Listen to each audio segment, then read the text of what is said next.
Hello guys, welcome back to our YouTube channel. तो देखिए, मैं आपका दोस्त अभय आज आप लोगों के साथ लेकर आया हूँ वीडियो, जिसमें आज हम देखने वाले हैं जो आप लोगों का बिजनेस स्टडीज का सब्जेक्ट है। क्लास 12 के जो भी स्टूडेंट हैं उन सभी के पास जो बिजनेस स्टडी का सब्जेक्ट है उसका चैप्टर नंबर 1 जो कि है nature and significance of management.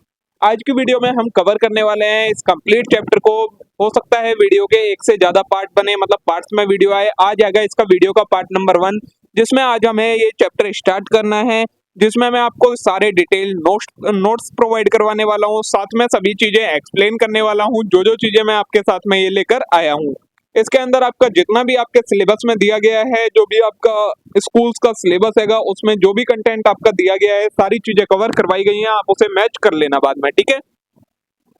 तो सबसे पहले चैप्टर स्टार्ट करने से पहले अगर आपको ये नोट्स चाहिए तो आपको वो टेलीग्राम चैनल पर अपलोड मिलेंगे। टेलीग्राम का लिंक आपको यूट्यूब चैनल के कम्युनिटी पोस्ट में और अबाउट सेक्शन में टेलीग्राम का लिंक मिल जाएगा, वहां से आप उसे ज्वाइन कीजिए, वहां पर आपको ये नोट्स अपलोड मिल जाएंगे। तो देखिए, सबसे पहले है आपका कंसेप्ट ऑफ मैनेजमेंट की मैनेजमेंट होता क्या है। आप 11th क्लास में बिजनेस स्टडीज पढ़ के आए हैं, तो आपको इसका ओवरव्यू है, सारे जो टर्म्स होती हैं इसमें सभी चीजों की आपको नॉलेज है। तो हम डायरेक्ट इसमें स्टार्ट कर सकते हैं। Management is a process where in various activity and function are perform to achieve the various goals and objective of an organisation in an effective and efficient manner. क्या बोला है, मैनेजमेंट एक process है जिसके अंदर कई सारी एक्टिविटीज आती हैं, कई सारे फंक्शंस परफॉर्म करे जाते हैं। किस लिए की जाती हैं ये एक्टिविटीज और फंक्शन, जो ऑर्गेनाइजेशन के वेरियस गोल्स और ऑब्जेक्टिव होंगे। ऑर्गेनाइजेशन जो जो करना चाहती है उसके जो जो गोल्स हैं और जो जो ऑब्जेक्टिव्स हैं, उन सारी चीजों को अचीव करने के लिए ये एक्टिविटीज और फंक्शन परफॉर्म करे जाते हैं। और किस तरीके से अचीव करनी है वो सारी चीजें इफेक्टिव एंड एफिशिएंट मैनर में। अभी आगे आपको बताया जाएगा इफेक्टिव और एफिशिएंट का मतलब भी क्या होता है। उससे पहले डेफिनेशन जो एक अगर आपके एग्जाम में आती है कि आपको क्या डेफिनेशन लिखनी है मैनेजमेंट की, तो क्या लिखोगे। Management is a process of planning, organising, directing and controlling an organisation operation to achieve coordination of human and material resource essentially in effective and efficient manner for attainment of objective. Management क्या है, एक process है जिसके अंदर क्या क्या चीजें होती हैं। प्लानिंग होती है, ऑर्गेनाइजिंग होती है, डायरेक्टिंग होती है, कंट्रोलिंग होती है। किन चीजों की, ऑर्गेनाइजेशन के जो भी ऑपरेशन है, मतलब जो भी ऑर्गेनाइजेशन एक्टिविटीज करती है, जो भी फंक्शंस परफॉर्म करती है, उन सभी चीजों को प्लान करा जाता है, ऑर्गेनाइज करा जाता है, डायरेक्ट करा जाता है, कंट्रोल करा जाता है, जिससे क्या कर सके, ह्यूमन और मटेरियल जो रिसोर्सेज हैं, ह्यूमन रिसोर्सेज में जो भी एम्प्लॉयज है ऑर्गेनाइजेशन के, मटेरियल रिसोर्सेज में जो भी रॉ मटेरियल है, वर्क इन प्रोग्रेस है, जो कुछ भी है, उन सभी चीजों को कोऑर्डिनेट करा जाता है, जिससे क्या हो सके, ऑर्गेनाइजेशन का गोल अचीव हो सके, अटेनमेंट ऑफ ऑब्जेक्टिव। जो भी ऑर्गेनाइजेशन का ऑब्जेक्टिव है वो उसे अटेन किया जा सके, मतलब अचीव किया जा सके, और किस तरीके से, इफेक्टिव एंड एफिशिएंट मैनर में। अब इफेक्टिव का मतलब क्या होता है, जो ये इफेक्टिव एंड एफिशिएंट बोला जा रहा है, तो इफेक्टिवनेस का आपका मतलब होता है completing the given task in stipulated time. Effective का मतलब होता है कि जो आपको काम दिया है, जितने टाइम के अंदर आपको कंप्लीट करने के लिए बोला है, उतने टाइम में आपने कंप्लीट कर लिया है, तो उसे कहा जाता है इफेक्टिवनेस। एफिशिएंसी क्या होती है, completing the task with minimum possible resources. जो आपको काम दिया है उसे आप कम से कम रिसोर्सेज का यूज करके कंप्लीट कर रहे हैं, तो वो कहलाती है एफिशिएंसी। तो जो भी आपको काम करना है मैनेजमेंट के अंदर, वो इफेक्टिव एंड एफिशिएंट मैनर में करना है, मतलब जितने टाइम में बोला गया है उतने टाइम में कंप्लीट करना है, और कम से कम रिसोर्सेज का यूज करके वो काम परफॉर्म करना है। ये आपका होता है मैनेजमेंट क्या होता है। अब आता है कैरेक्टरिस्टिक्स ऑफ मैनेजमेंट की, मैनेजमेंट की क्या क्या कैरेक्टरिस्टिक्स हैं, क्या क्या फीचर्स हैं। तो नंबर 1 आता है goal oriented process. Management always aim at achieving the goal of organisation. Goal oriented process क्यों है, क्योंकि मैनेजमेंट हमेशा क्या चाहता है, मैनेजमेंट किस लिए करा जाता है, ताकि ऑर्गेनाइजेशन का जो गोल है वो अचीव किया जा सके।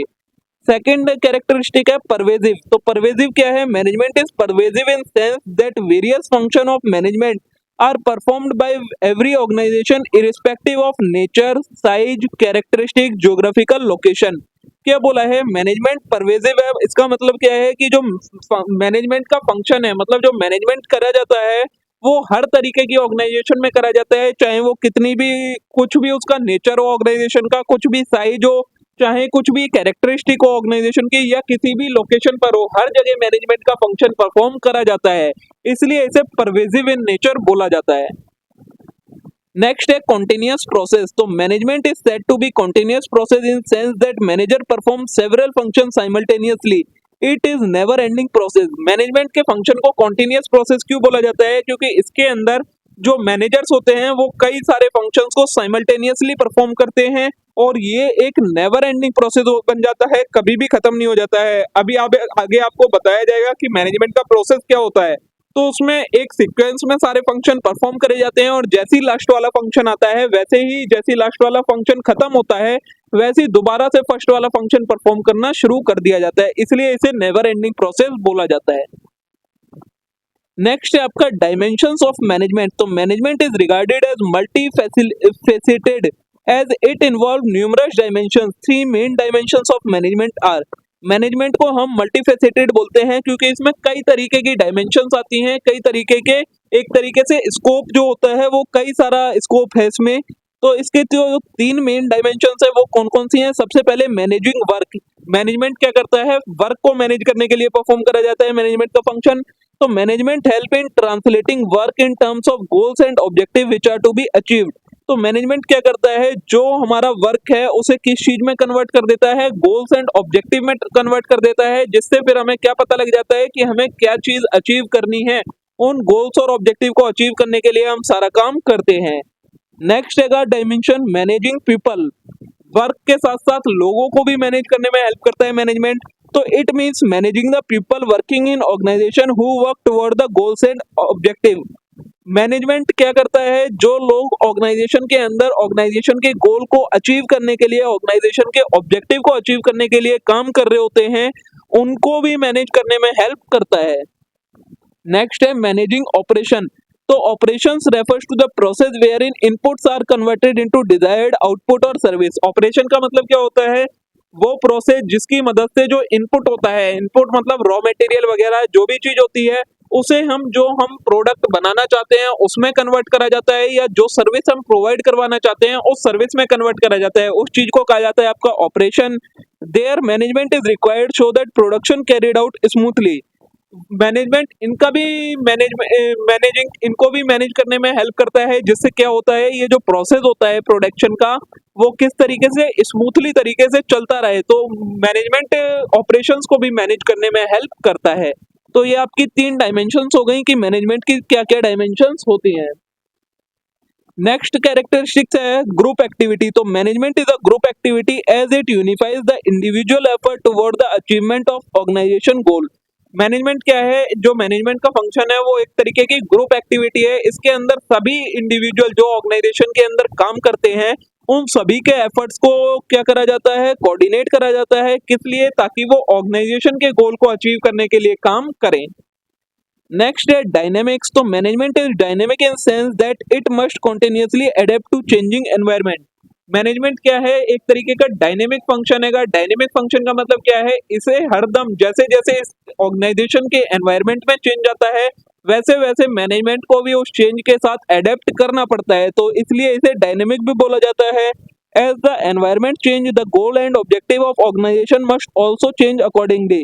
क्योंकि अगर ऑर्गेनाइजेशन का एनवायरनमेंट चेंज होता है तो उस चेंजिंग एनवायरनमेंट के साथ ऑर्गेनाइजेशन के गोल्स और ऑब्जेक्टिव को भी टाइम टू टाइम चेंज होना चाहिए।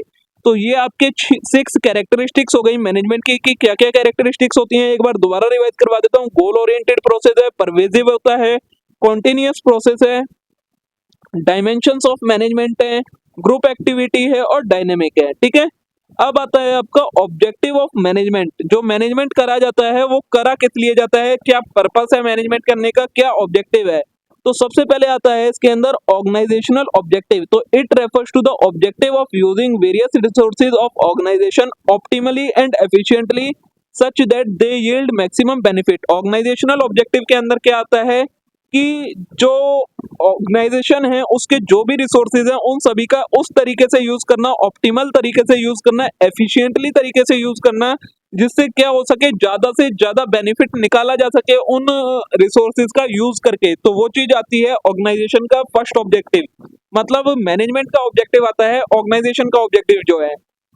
It must be able to fulfil economic objective. Organisational objective किस लिए का एम क्या होता है, ताकि इकोनॉमिक ऑब्जेक्टिव को फुलफिल करा जा सके। अब ऑर्गेनाइजेशनल ऑब्जेक्टिव के भी कुछ पार्ट्स हैं कि ऑर्गेनाइजेशनल ऑब्जेक्टिव में क्या क्या चीजें आती हैं। नंबर 1 आता है ऑर्गेनाइजेशन का क्या ऑब्जेक्टिव होता है, सर्वाइवल का। तो the need of every organisation is to survive and exist in competitive market for long duration. कोई भी ऑर्गेनाइजेशन है उसका जो मेन ऑब्जेक्टिव होता है वो क्या होता है, कॉम्पिटिटिव मार्केट में लंबे समय तक सर्वाइव करना, मार्केट से बाहर ना होना, ये पहला ऑब्जेक्टिव होता है। फिर होता है profit, every organisation is able to earn sufficient amount of profit. Second objective क्या आता है, जब सर्वाइवल हो जाता है तो आता है प्रॉफिट की, ऑर्गेनाइजेशन इतना प्रॉफिट कमाना चाहिए ताकि वो अपनी कॉस्ट को कवर कर सके। फिर आता है ग्रोथ, तो every organisation must grow and expand the business activity.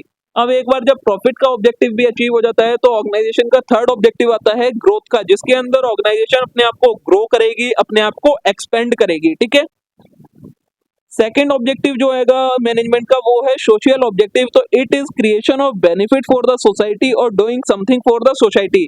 Social objective के अंदर क्या आता है, वो सारे ऑब्जेक्टिव जिनकी मदद से क्या करती है ऑर्गेनाइजेशन, सोसाइटी के लिए कुछ बेनिफिट क्रिएट करती है या फिर सोसाइटी के लिए कुछ करती है, तो वो चीज आती है सोशल ऑब्जेक्टिव में ऑर्गेनाइजेशन के। Organisation being a part of society must give back to it in the sense that it create economic value for it.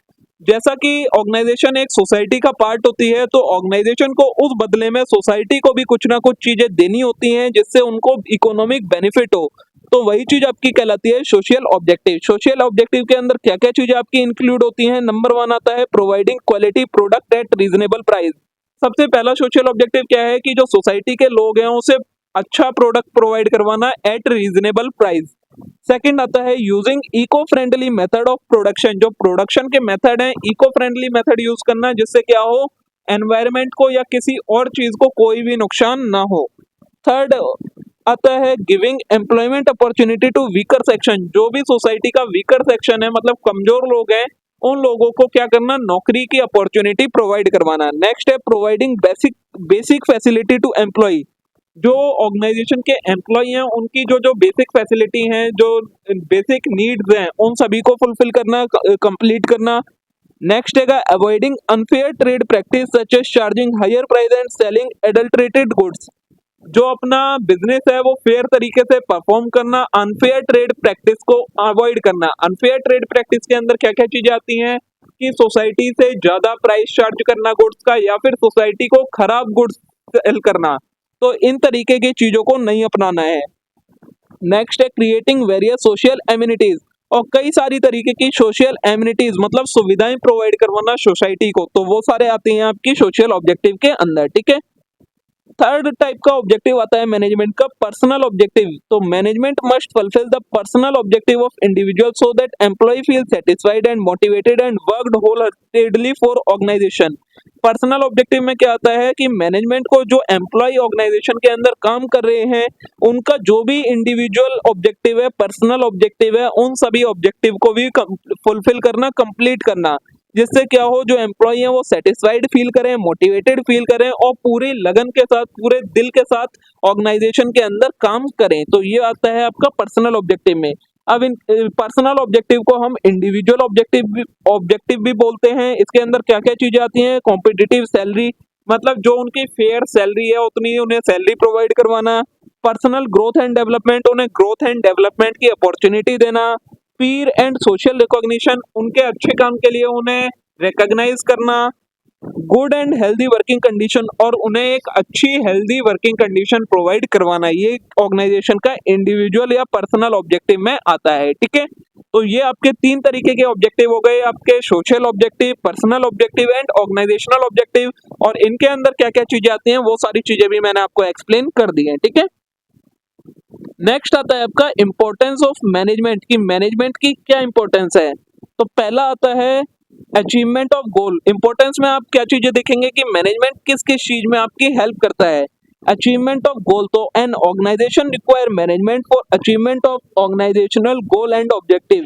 जो ऑर्गेनाइजेशन है उसे मैनेजमेंट की जरूरत क्यों पड़ती है, ताकि ऑर्गेनाइजेशन अपने गोल्स एंड ऑब्जेक्टिव को अचीव कर सके। The management unifies the activity and action in an organization toward achievement of organizational goal। Management क्या करता है, जो भी एक्टिविटीज होती हैं, जो भी एक्शन होता है उन्हें यूनिफाइज करता है, मतलब इकट्ठा करता है जिससे क्या हो सके, वो सारी चीजों को एक डायरेक्शन में पुट कर सके और ऑर्गेनाइजेशन के गोल को अचीव करने में हेल्प कर सके।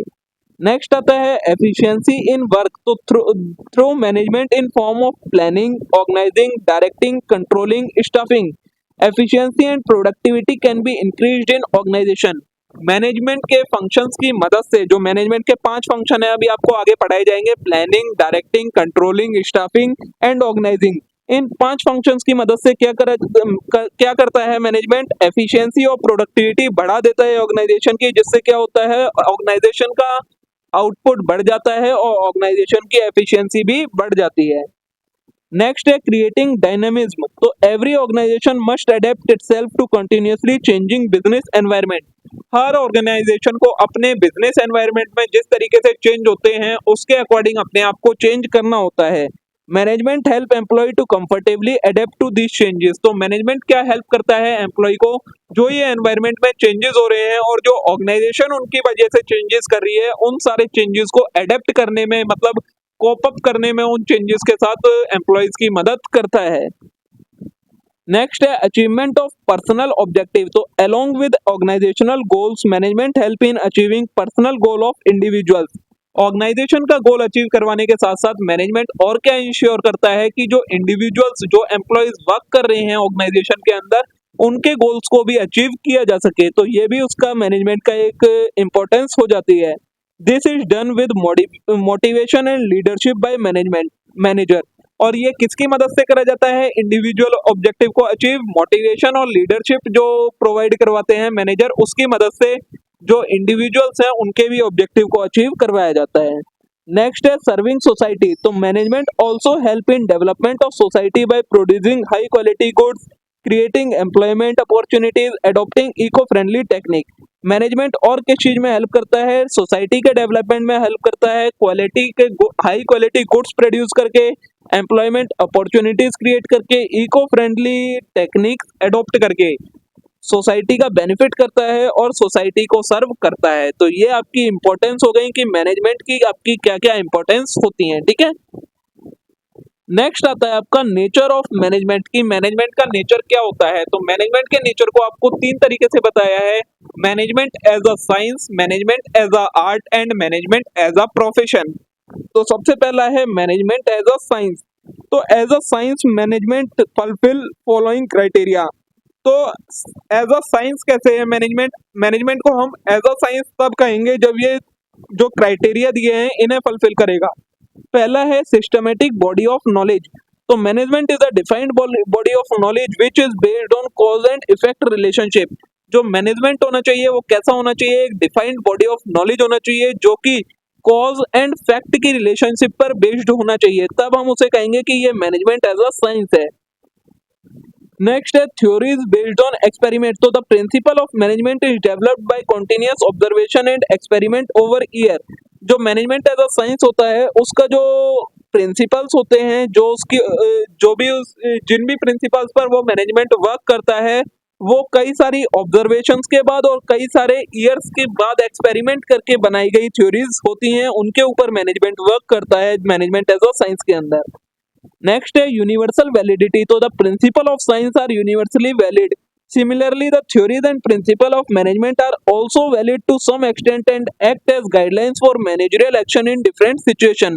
तो जैसे साइंस के जो प्रिंसिपल्स होते हैं वो हर जगह एप्लीकेबल होते हैं, यूनिवर्सली वैलिड होते हैं, वैसे ही जो मैनेजमेंट की थ्योरीज और प्रिंसिपल होती हैं वो भी एक एक्सटेंट तक हर जगह वैलिड होती हैं, हर जगह एप्लीकेबल होती हैं, ठीक है।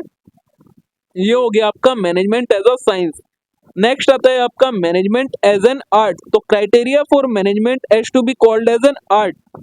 अब मैनेजमेंट को हम आर्ट कब कहेंगे, तो नंबर 1 आता है एग्जिस्टिंग लिटरेचर। तो similarly to various other art forms such as music, dance, management also has an existing body of knowledge in form of various theories and principle. क्या बोला है, जैसे आर्ट्स की अलग अलग फॉर्म होती है, म्यूजिक, डांस, वैसे ही मैनेजमेंट की भी एक बॉडी ऑफ नॉलेज होती है कई सारी थ्योरीज और प्रिंसिपल्स की फॉर्म में, इसलिए हम इसे मैनेजमेंट एज एन आर्ट कहते हैं।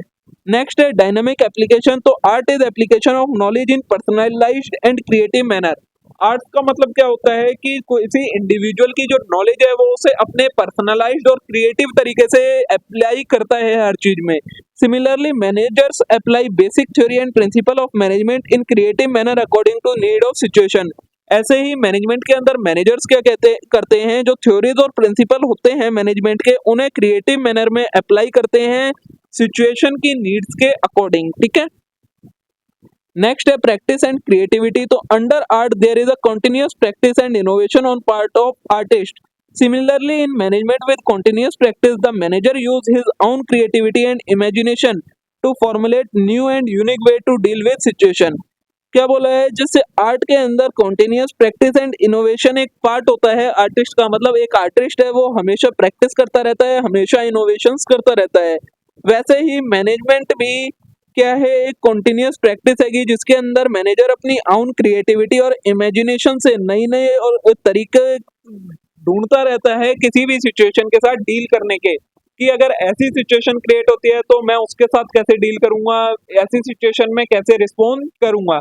ये सारी चीजें कौन करता है, मैनेजर करता है अपने अकॉर्डिंग, अपनी क्रिएटिविटी और इनोवेशंस की मदद से। तो इसलिए हम इसे प्रैक्टिस एंड क्रिएटिविटी भी कहते हैं। ठीक है, थर्ड है आपका मैनेजमेंट एज अ प्रोफेशन। तो मैनेजमेंट एज अ प्रोफेशन क्या है, तो features based on which management is regarded as profession. Management को हम एज अ प्रोफेशन क्यों कहते हैं, तो नंबर 1 में आता है आपका सिस्टमैटिक नॉलेज। तो professional required a systematic body of knowledge in order to acquire the specialised skill of profession.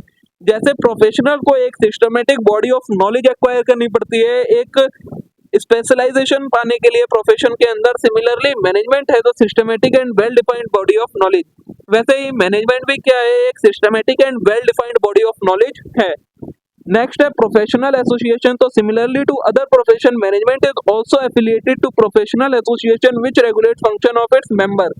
क्या बोला है, जैसे प्रोफेशन के अंदर होता है वैसे ही मैनेजमेंट के अंदर भी एक प्रोफेशनल एसोसिएशन होती है जो कि उसके फंक्शंस और उसके मेंबर्स के फंक्शंस को रेगुलेट करती है। नेक्स्ट है रिस्ट्रिक्शंस टू एंट्री। तो unlike other profession no specific qualification और degree is required to be manager. जैसे कि दूसरे प्रोफेशंस की तरह मैनेजमेंट के लिए कोई भी डिग्री या प्रोफेशन की जरूरत नहीं होती है कि अगर कोई किसी पर्सन को अगर मैनेजर बनना है तो ये प्रोफेशन की जरूरत होगी, ऐसा कुछ नहीं होता है। However, preference is always given to those who possess professional knowledge in term of degree and diploma। लेकिन मैनेजर बनाते टाइम ये जरूर ध्यान रखा जाता है कि प्रेफरेंस सबसे पहले उन्हें ही दी जाती है जिनके पास प्रोफेशनल डिग्री होती है या डिप्लोमा होता है। लेकिन जो रूल्स हैं, प्रिंसिपल्स हैं, उनमें ये कहीं डिफाइन नहीं है कि एक मैनेजर बनने के लिए ये डिग्री होना जरूरी है। लेकिन जो ऑर्गेनाइजेशंस होती हैं वो प्रेफरेंस उन्हें देती हैं जिनके पास एक अच्छी डिग्री और डिप्लोमा होता है। नेक्स्ट है कोड ऑफ कंडक्ट। तो all professional are bound by code of conduct of its profession. जो भी प्रोफेशनल्स होते हैं वो किससे बाउंड है, कोड ऑफ कंडक्ट से बाउंड है अपने प्रोफेशन के। वैसे ही management there are ethical code of conduct which guide the behaviour of its member. वैसे ही मैनेजमेंट का भी एक एथिकल कोड ऑफ कंडक्ट होता है जो कि मेंबर्स के बिहेवियर को गाइड करता है। नेक्स्ट है motive to serve society. Nowadays profit maximisation is not only goal of organisation, rather they strive to serve society by providing goods and service at reasonable price. जो motive होता है organisation का, management का, वो क्या होता है, सोसाइटी को सर्व करना। आज के टाइम पर प्रॉफिट मैक्सिमाइजेशन सिर्फ गोल नहीं है ऑर्गेनाइजेशन का। प्रॉफिट मैक्सिमाइजेशन के साथ साथ ऑर्गेनाइजेशन क्या चाहती है कि वो ऐसी गुड्स एंड सर्विस प्रोवाइड करें रीजनेबल प्राइस पर जिससे सोसाइटी को भी बेनिफिट हो, उसको सर्व किया जा सके। तो ये आपके नेचर हो गया मैनेजमेंट का कि management as a science, management as a art and management as a profession कैसे होता है। होप सो आप सभी को समझ में आया होगा। तो आज की वीडियो को दोस्तों हम यहीं खत्म करते हैं। नेक्स्ट वीडियो में इसके पार्ट नंबर 2 में हम कवर करेंगे जो आपका लेवल्स ऑफ मैनेजमेंट है, कोऑर्डिनेशन का कंसेप्ट है। ये जो कंसेप्ट रह गए हैं उन्हें हम पार्ट नंबर 2 के अंदर कवर करेंगे। तब तक के लिए आप आज की इस वीडियो को लाइक करें, चैनल को सब्सक्राइब करें, वीडियो को अपने सभी दोस्तों के साथ शेयर करना ना भूलें। Thank you.